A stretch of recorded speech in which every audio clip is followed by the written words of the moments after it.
दोस्तों आप में से बहुत सारे छात्र ऐसे हैं जो कि अभी भी नई नई चीजों को पढ़ने का कोशिश करते हैं। देखिए एक चीज आपको बताते हैं, आपके सिलेबस पूरा हुआ हो या नहीं हुआ हो उससे हमको कोई प्रॉब्लम नहीं। आपको एक चीज बताते हैं, देखिए आपका जो सिलेबस है वो दुगुना कर दिया गया है। यानी कि पहले अगर आपका ऑब्जेक्टिव पूछा था 35, तो दोस्तों अब आपका ऑब्जेक्टिव पूछता है 70। अगर दोस्तों आप 50% भी सिलेबस अगर कंप्लीट कर चुके हैं तो आप आराम से सभी क्वेश्चन का आंसर दे सकते हैं। इसलिए प्लीज अगर आपका सिलेबस तैयार हुआ या नहीं हुआ कोई दिक्कत नहीं, आप आराम से रिवीजन कीजिए। रिवीजन बहुत जरूरी है, जब तक आप रिवीजन नहीं करेंगे वो चीज आपका क्लियर नहीं होगा, क्योंकि आप नया नया चीजों को पढ़ते हुए जाएंगे, पिछला चीजें जो है वो आप भूलते हुए जाएंगे। बहुत बच्चे मुझे कमेंट करके पूछ भी रहते कि सर याद नहीं रहता है, क्या करें क्या करें। याद रखने का सिर्फ एक ही तरीका बोलने, बिल्कुल आदमी जो भी इंसान होता है वो भूलता है, लेकिन आपको याद एक ही तरीके से रख सकते हैं, वो है रिवीजन। तो रिवीजन करना बहुत मस्ट है। आज की इस वीडियो में दोस्तों हम लोग लेके आए जो आपको फिजिक्स का एग्जाम होने वाला है, बहुत ही कम समय है, तो हम लोग आज के इस वीडियो में सब्जेक्टिव क्वेश्चन करेंगे। ये सब्जेक्टिव क्वेश्चन दोस्तों सभी आपका पूछा हुआ क्वेश्चन आप ध्यान से देखेंगे अगर तो, और ये सभी क्वेश्चन आपके एग्जाम में बार बार पूछने को मिलता है, बार बार देखने को मिलेगा आपके एग्जाम में। और आपके 2 फरवरी में जो फिजिक्स का एग्जाम होने वाला है,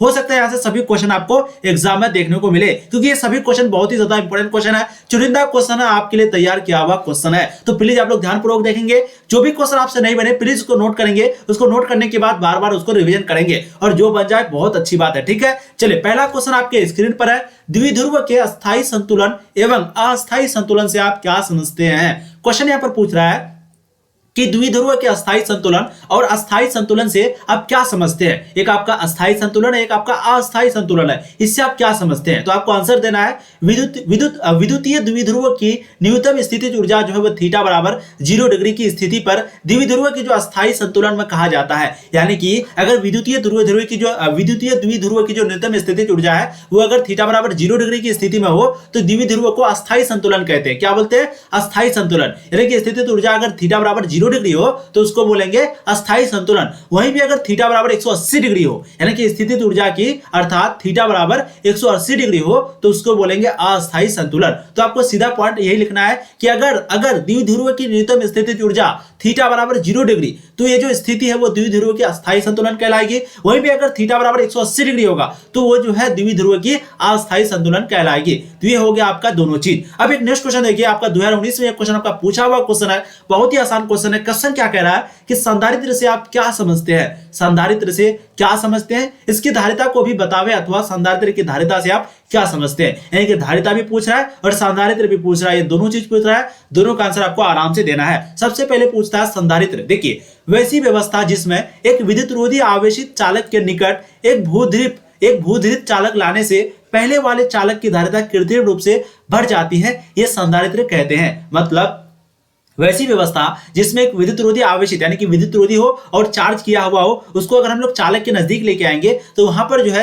यानी कि चालक के नजदीक लाने से पहले वाले जो चालक होता है वहां पर रखा हुआ ऑलरेडी, उसकी जो धारिता है वो कृत्रिम रूप से बढ़ जाती है। इसी को हम लोग संधारित्र कहते हैं। अब संधारित्र का मतलब सिंपली अगर आपको समझाए तो बहुत अच्छे से बताए थे कि पंखा का जैसे हम लोग स्पीड बढ़ाते हैं, ऊपर में जो पंखा चलता है तो एक बैटरी लगा देते हैं, कैपेसिटर लगा देते हैं, यानी कि उसको लगाने के बाद पंखे की स्पीड बढ़ जाती है। तो बस वही चीज यहाँ पर कह रही है, जो कृत्रिम रूप से जो है उसकी धारिता जो है वो बढ़ जाती है, संधारित्र उसी को कहते हैं। अब संधारित्र की धारिता क्या होती है आपको सिंपली फॉर्मूला लिखना है और उसके बारे में बताना है। देखिए किसी संधारित्र की विद्युत धारिता संख्यात्मक रूप से उस आवेश का वह परिमाण है जिसे संधारित्र के दोनों प्लेटों के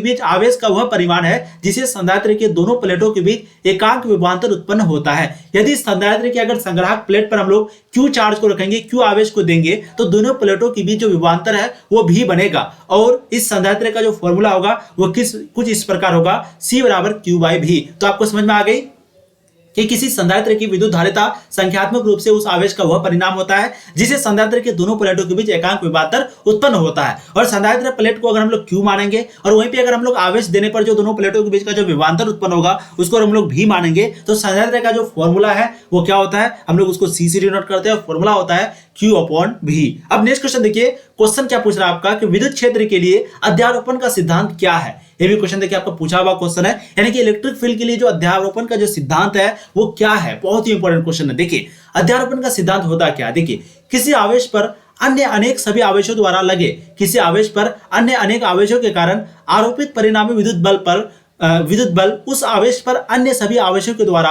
लगे बल के सदिश योगफल के बराबर होता है, उसी को जो है Q के निकट होता है। अब यहाँ पर एग्जांपल लिया गया है Q1 Q2 Q3 आवेश जो है वो स्थित हो तो Q पर इन आवेशों के कारण विद्युत बल क्रमशः F1, F2, F3 होगा। और बल को हम लोग F से डिनोट करते हैं। यहाँ पर Q1 charge, Q2 charge, Q3 लिए, इसलिए यहाँ पर F1, F2, F3 लिए हैं। अब अगर आप इसको टोटल निकालेंगे, अगर आवेश अगर Q पर क्रियाशील होगा, यानी कि जो चार्ज है वो अगर बड़ी कैपिटल Q पर अगर क्रियाशील होगा, तो आपका जो फोर्स का कुछ निकलेगा, यानी कि जो अध्यारोपण का जो सिद्धांत निकलेगा वो निकलेगा आपका F = F1 + F2 + F3। यही है अध्यारोपण का सिद्धांत। तो आपको सिंपली स्क्रीनशॉट ले लेना है। ये क्वेश्चन मुझे पता है आपको बहुत बच्चे ऐसे हैं जिसको नहीं आता होगा, जिसको आता है बहुत अच्छी बात है, जिसको अगर नहीं आता है तो सेम टू सेम आपको यही पॉइंट को लिख देना है। ठीक है, चलिए नेक्स्ट क्वेश्चन देखते हैं। ये भी क्वेश्चन देखिए बहुत ही ज्यादा इंपॉर्टेंट है। क्वेश्चन आपका 2020 में अनुअल एग्जाम में पूछा हुआ क्वेश्चन है हाल ही में। क्वेश्चन क्या पूछ रहा है कि विद्युतीय तीव्रता एवं विद्युत विभव से क्या समझते हैं। एक विद्युतीय तीव्रता यानी कि इंटेंसिटी दिया आपका, इलेक्ट्रिक फील्ड इंटेंसिटी, और एक पूछा विद्युत विभव यानी कि इलेक्ट्रिक पोटेंशियल, इससे आप क्या समझते हैं, अथवा विद्युत क्षेत्र की तीव्रता या फिर इलेक्ट्रिक फील्ड इंटेंसिटी, इससे आप क्या समझते हैं। तो क्वेश्चन दो पूछा है यहाँ पर, एक विद्युतीय तीव्रता पूछा है, एक आपका पूछा विद्युत विभव। दोनों को आपका आंसर देना फटाफट विद फॉर्मूला के साथ, तभी आपको पूरे में से पूरे नंबर मिलेगा। सबसे पहले हम लोग समझते हैं विद्युतीय तीव्रता यानी कि इलेक्ट्रिक फील्ड इंटेंसिटी। विद्युतीय तीव्रता, इलेक्ट्रिक इंटेंसिटी, ये होता क्या है। देखिए एकांक धनावेश पर, यहाँ पर धनावेश है, ध्यान दीजिएगा, पॉजिटिव, ठीक है, पॉजिटिव चार्ज। तो एकांक धनावेश पर लगने वाले विद्युतीय यानी कि इलेक्ट्रिक इंटेंसिटी को, क्या, इलेक्ट्रिक इंटेंसिटी पर बल को विद्युतीय तीव्रता कहा जाता है। यानी कि एकांक धनावेश पर लगने वाले विद्युतीय बल को विद्युतीय तीव्रता कहा जाता है। विद्युतीय बल को विद्युतीय तीव्रता कहा जाता है। यदि Q आवेश पर लगने वाला बल F हो, यदि Q चार्ज पर लगने वाला बल अगर F हो, क्योंकि हम लोग बल को F से डिनोट करते हैं, तो इसका जो फॉर्मूला निकलेगा, यानी कि जो इलेक्ट्रिक फील्ड का जो फॉर्मूला निकलेगा, इलेक्ट्रिक फील्ड इंटेंसिटी का, वो निकलेगा E = F/Q। क्या निकलेगा, E = F/Q। यहाँ पर E जो है वो क्या है, विद्युतीय तीव्रता है। वहीं पे F क्या है, F है आपका फोर्स, यानी कि विद्युतीय तीव्रता पर लगने वाला, आवेश पर लगने वाला बल, और Q जो है वो आपका चार्ज है। तो ध्यान देंगे आप लोग। अब यहाँ पर नेक्स्ट पॉइंट है, विद्युत तीव्रता एक सदिश राशि है जिसका जो SI मात्रक होता है वो SI मात्रक और विमीय क्या होता है, SI मात्रक होता है उसका N/C।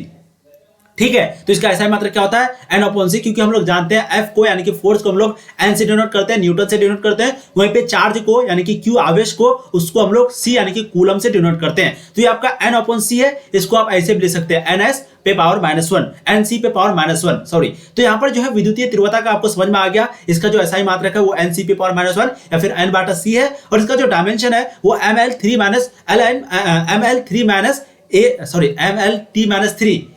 है। इसको निकाला कैसे जाता है, तो सिंपली आपको एक फॉर्मूला याद रखना है, वो है बल का फॉर्मूला हम लोग जानते हैं होता है ML यानी कि डायमेंशनल फॉर्मूला, यानी कि विमीय सूत्र। ठीक है, तो बल का विमीय सूत्र क्या होता है, हम लोग जानते हैं बल का जो विमीय सूत्र होता है वो होता है MLT-2। क्या होता है, MLT-2। और हम लोग ये भी जानते हैं जो C होता है, C वो क्या होता है, C यानी कि चार्ज बराबर क्या होता है, Q बराबर क्या होता है, IT होता है। और I को हम लोग क्या लिखते हैं, I को हम लोग A भी लिख सकते हैं और I भी लिख सकते हैं। तो फिलहाल यहाँ पर A में दिया हुआ इसलिए हम लोग A लिखते हैं। ठीक है, तो चार्ज को यानी कि I को हम लोग A से डिनोट कर दिए और T को T से डिनोट किया जाता है, यानी कि टाइम को टाइम से डिनोट किया जाता है। जब हम लोग T को ऊपर लेके जाएंगे तो ये माइनस में हो जाएगा, और माइनस माइनस जुड़ के हो जाएगा 3, और A भी ऊपर जाएगा तो ऊपर जाके हो जाएगा -1। तो ये आपका निकल गया डायमेंशन। डायमेंशन निकालने का बहुत आसान फॉर्मूला है, सिंपली आपको फोर्स वाला हमेशा याद रखना होगा। फोर्स वाला क्या होता है, MLT-2। बल का जो डायमेंशन फॉर्मूला है यानी कि विमीय सूत्र है वो होता है MLT-2। वहीं पे अगर आपका आ जाए चार्ज, तो चार्ज का फॉर्मूला होता है IT, और IT आराम से निकाल सकते हैं आप डायमेंशन। तो यहाँ पर निकल गया आपका, बहुत बार पूछा हुआ क्वेश्चन है ये ऑब्जेक्टिव क्वेश्चन में, खास करके कि विद्युतीय तीव्रता की जो है डायमेंशन यानी कि विमीय सूत्र क्या होता है, तो वो होता है MLT-3 A-1। मैंने आपको निकालने के लिए बताया, फॉर्मूला भी मैंने आपको बताया, और आपको बताया विद्युतीय तीव्रता क्या होता है। ठीक है, यानी कि धनावेश पर लगने वाले विद्युतीय बल को विद्युतीय तीव्रता कहा जाता है। अब यहाँ पर समझते हैं विद्युतीय विभव यानी कि पोटेंशियल। देखिए विद्युतीय पोटेंशियल, इलेक्ट्रिक पोटेंशियल को हम लोग समझते हैं एकांक धनावेश को अनंत से किसी बिंदु तक लाने में जो संपादित कार्य विद्युतीय विभव कहलाता है। यानी कि एक पॉजिटिव चार्ज को, धनावेश को, यानी कि एक पॉजिटिव चार्ज को किसी बिंदु से, किसी इन्फिनिटी से किसी बिंदु तक लाने में, इन्फिनिटी से किसी बिंदु तक लाने में जो किया गया कार्य होता है, विद्युतीय विभव कहलाता है। इसी को हम लोग V से डिनोट करते हैं। तो सबसे पहला पॉइंट, विद्युतीय विभव को हम लोग V से डिनोट करते हैं। और अगर Q आवेश को अनंत से किसी बिंदु तक लाने में किया गया कार्य अगर W होगा, तो इसका जो फॉर्मूला होगा वो हो जाएगा W/Q। जहां पर W क्या है, वो कार्य है, ये वर्क है, और Q क्या है, ये चार्ज है जिसको हम लोग अनंत से यहां पर लेके आए हैं। और ये V क्या है, ये आपका है पोटेंशियल, इलेक्ट्रिक पोटेंशियल, जिसको हम लोग बोलते हैं विद्युतीय विभव। तो आप आराम से यहाँ पर फॉर्मूला समझ सकते हैं। ये आपका हो गया विद्युतीय विभव, यहाँ पर हो गया W/Q। ठीक है, अब विद्युत विभव जो है एक अदिश राशि है। विद्युत विभव क्या है, एक अदिश राशि है, और इसका जो मात्रक होता है वो जूल/कूलम होता है। क्योंकि हम लोग जानते हैं चाहे आपका एनर्जी हो जाए या वर्क हो जाए, क्योंकि हम लोग ये भी जानते हैं W बराबर होता है U से भी एनर्जी होता है, और U बराबर होता है E बराबर क्या हो गया एनर्जी, U भी एनर्जी, W वर्क। तो काम बराबर होता है एनर्जी यानी कि ऊर्जा, जितना काम करेंगे उतना आपका ऊर्जा भी, जितना आपका काम जाएगा उतना आपका ऊर्जा जाएगा। तो W बराबर U होता है, U बराबर E होता है, E बराबर एनर्जी। ठीक है, तो हम लोग जानते हैं कि एनर्जी को यानी कि वर्क को, एनर्जी को, उसका मात्रक क्या होता है, उसका मात्रक होता है जूल, यानी कि जिसको हम लोग डिनोट करते हैं कैपिटल J से। ठीक है, और Q जो होता है वो आपका चार्ज होता है, और Q को हम लोग डिनोट करते हैं कूलम से, यानी कि जूल वाट कूलम आपका राइट आंसर हो जाएगी, राइट आंसर हो जाएगा इसका क्या मात्रक। ठीक है, तो आपको क्वेश्चन में पूछा जाएगा कि विद्युतीय विभव का इलेक्ट्रिक पोटेंशियल का मात्रक क्या होता है, तो आपको लिखना है जूल वाट कूलम,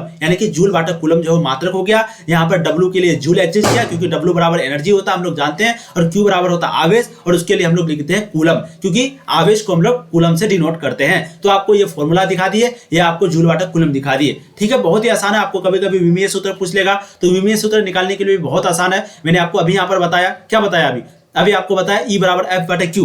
ठीक है, तो E बराबर F बटे Q के साथ यानी कि F का आप निकाल देंगे, Q का आप निकाल लेंगे, और जब आप V का निकालेंगे तो आप आराम से निकाल सकते हैं। वैसे मैं किसी वीडियो में आपको जरूर बताऊंगा। फिलहाल हम लोग यहाँ पर नेक्स्ट क्वेश्चन देखते हैं। विद्युतीय तीव्रता एवं विद्युतीय विभव में संबंध स्थापित करें। एक आपका विद्युतीय तीव्रता है, फिर से आपका इलेक्ट्रिक इंटेंसिटी है, और एक विद्युतीय विभव है यानी कि इलेक्ट्रिक पोटेंशियल है। इन दोनों के बीच रिलेशन स्थापित करने के लिए कह रहा है। ये भी क्वेश्चन देखिए आपका 2019 का एनुअल एग्जाम में पूछा हुआ क्वेश्चन है, बहुत ही आसान क्वेश्चन है। आपके बोर्ड में, बिहार बोर्ड में सिर्फ यही क्वेश्चन आपको देखने को मिलेंगे। इसी तरह का आसान आसान क्वेश्चन आपको पूछे जाते हैं। चलिए यहां पर सबसे पहले आपको एक चार्ज मानना है। माना कि Q जो है वो आवेश है, वो एक चार्ज है, और E जो है वो विद्युतीय तीव्रता है, और ये विद्युतीय क्षेत्र में स्थित है। ये कहाँ है, इलेक्ट्रिक फील्ड में स्थित है, यानी कि रुकी हुई है। तो Q आपका चार्ज हो गया, E आपका विद्युतीय तीव्रता हो गया। चीज आपको समझ में आ गई। अब यहाँ पर अगर हम लोग Q आवेश पर लगने वाला बल, अगर क्या होगा, Q आवेश पर अगर बल लगाएंगे तो आपका निकलेगा F बराबर QE। ये कैसे निकला, तो थोड़ा इससे पहले वाला स्टेप में जाते हैं। हम लोगों ने शुरू में क्या देखा, हम लोगों ने देखा था कि E बराबर जो है हम लोगों ने देखा F बाटा Q। हम लोगों ने देखा E बराबर F बाटा को कहां पर देखा, यहां पर अभी हम लोग देखे थे ना, E बराबर F बाटा Q। ये किसका फॉर्मूला है, ये आपका विद्युतीय तीव्रता है। यानी कि अगर Q पर यानी कि चार्ज पर अगर कोई भी बल लगेगा, Q पर लगने वाला बल अगर F होगा, तो हम लोग जो विद्युतीय तीव्रता लिखेंगे वो E बराबर F बाटा Q लिखेंगे। थोड़ा सा मैं इसको इरेज कर देता हूं ताकि आपको चीजें जो है और अच्छे से क्लियर हो जाए। ठीक है, देखिए अगर यहाँ पर 1 सेकंड आप लोग लाइन पे ही रहेंगे, 1 सेकंड। चलिए यहाँ पर अगर देखेंगे आप, Q आवेश पर जो लगने वाला बल है वो F है, इसलिए हम लोग विद्युतीय तीव्रता बराबर क्या लिखे, E बराबर लिखे F बाटा Q। अब क्या हम लोग इसको ऐसे लिख सकते हैं, F बराबर E Q लिख सकते हैं, या फिर Q E Q Q E दोनों बराबर है, तो क्या ऐसे लिख सकते हैं, बिल्कुल लिख सकते हैं। वही चीज जो है यहाँ पर आपका लिखा गया है, F बराबर QE। तो Q आवेश पर लगने वाला विद्युतीय बल कितना हो गया, F बराबर QE। इसको मान लीजिए समीकरण 1। ठीक है, अब आगे अगर आप देखेंगे तो Q आवेश को dr विस्थापन से विस्थापित किया जाता है, यानी कि चार्ज को एक जगह से दूसरे जगह लाने के लिए हम लोगों को कुछ डिस्प्लेसमेंट लेना पड़ेगा, कुछ विस्थापन लेना पड़ेगा। तो उसको हम लोग छोटा डिनोशन से लेते हैं, क्योंकि अगर r लेंगे तो वो बहुत बड़ा हो जाएगा, और dr जो लेंगे तो वो चार्ज के लिए यानी कि एक प्रकार का छोटा होगा। हम लोगों के लिए लगेगा dr छोटा है, लेकिन चार्ज के लिए बहुत बड़ा दूरी है ये। ठीक है, तो हम लोग क्या दे दिए, dr विस्थापन दे दिए। ये जो है Q आवेश जो है वो dr विस्थापन यानी कि dr दूरी को तय किया। इस दौरान जो संपादित कार्य हो जाएगा वो क्या हो जाएगा, कार्य बराबर W। मैंने आपको अभी इसका फॉर्मूला यहाँ पर बताया, बहुत अच्छे से बताया कि V बराबर W बटा Q लिखना है, इसलिए W बराबर आप VQ लिख सकते हैं। W बराबर क्या लिख सकते हैं, VQ लिख सकते हैं। तो यहाँ पर वही चीज क्या है कि W बराबर जो है FDR लिखा है, और FDR बराबर QDR होता है, क्योंकि हम लोग जानते हैं वर्क बराबर होता है, W बराबर होता है, वर्क बराबर होता है बल गुना दूरी, बल गुना दूरी, बल गुना दूरी। क्या बराबर होता है, वर्क बराबर यानी कि कार्य बराबर। इसको हम लोग समीकरण 2 मान लिए। अब हम जानते हैं कि स्थितिज ऊर्जा में जो du होता है यानी कि एनर्जी होता है वो निगेटिव में होता है, माइनस dw हो जाएगा, और du जो है वहां पर सिंपली निकालेंगे अगर तो QE इंटू W dr, क्योंकि dw बराबर होता है चार्ज गुना डिस्प्लेसमेंट, चार्ज गुना डिस्प्लेसमेंट। तो यहाँ पर अगर आप ध्यान से देखेंगे तो ये आपको फॉर्मूला निकला है, क्या निकला है, QE dr निकला है, QE dr यहाँ पर निकला है ना, क्योंकि F बराबर यहाँ पर आप लोग QE बैठा दिए। ध्यान दीजिए, ये W बराबर आपका वर्क है, वर्क का यानी कि कार्य का हम लोग फॉर्मूला जानते हैं, क्या होता है, F बराबर dr होता है, यानी कि F गुना dr, क्योंकि फोर्स बराबर बल गुना dr बराबर दूरी, तो कार्य बराबर होता है बल गुना दूरी। ठीक है, बल के जगह हम लोग बैठा दिए QE, और dr को dr रहने दिए। अब हम लोग जानते हैं कि स्थितिज ऊर्जा का जो फॉर्मूला होता है वो माइनस dw होता है। स्थितिज ऊर्जा का फॉर्मूला क्या होता है, माइनस dw होता है। इसलिए ये आपका माइनस का फॉर्मूला था, ये आपका माइनस का फॉर्मूला था, और यहाँ पर आपका फॉर्मूला जो है वो रखा हुआ था QEDR। अब ये QEDR कहाँ आया? बिल्कुल QEDR जो है आपका यहाँ से आया, क्योंकि DW जो था आपका, DW की जगह हम लोग आराम से QEDR को लिख सकते हैं। ठीक है, तो कुछ इस प्रकार का निकला। अब ये QEDR की जगह हम लोग QE को इधर लेके आ गए, EDR को इधर रहने दिए। अब DU बाई यानी कि U बाई Q बराबर हम जानते हैं DB होता है, क्योंकि DB बराबर DU बाई Q होता है, ये आपका फॉर्मूला होता है। और EDR हो गया, अर्थात तीन आवश्यक संबंध है, अर्थात समीकरण जो है वो क्या है? संबंध है। तो आप इसको अगर अच्छे से देखेंगे, समझेंगे, तो आपको पूरी चीजें जो है समझ में आ जाएंगी।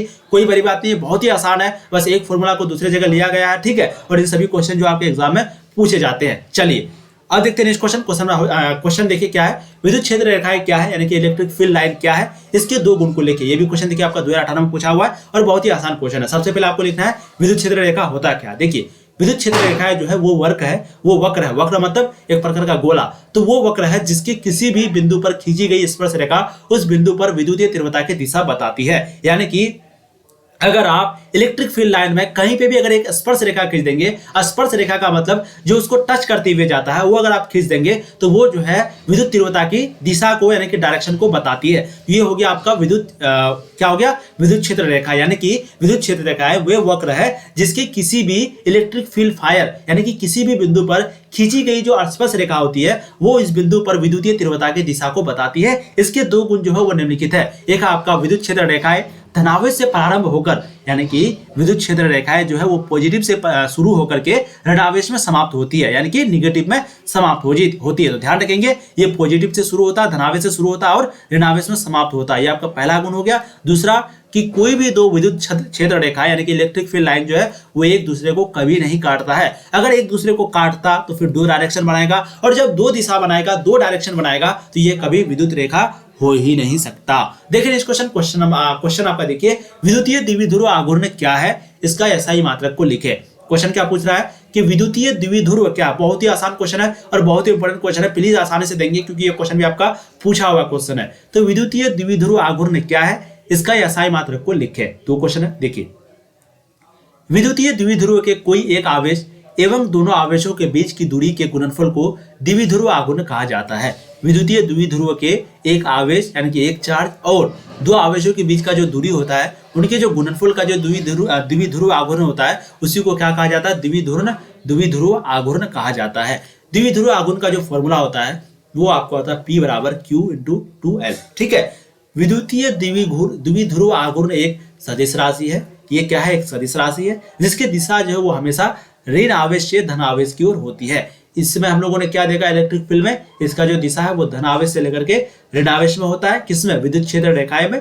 वहीं पे अगर आप देखेंगे विद्युतीय द्विध्रुव आघूर्ण में, तो इसकी जो दिशा होती है उल्टा होती है, यानी कि ऋण आवेश से लेकर के धन आवेश की ओर होती है। और इसका जो SI मात्रक होता है वो कूलम मीटर होता है। क्या होता है? Coulomb metre. क्योंकि Q बराबर आपका हो गया चार्ज को हम लोग C से डिनोट करते हैं, और L बराबर आपका होता है मीटर यानी कि लंबाई। ठीक है, तो द्विध्रुव आघूर्ण को हम लोग P से डिनोट करते हैं।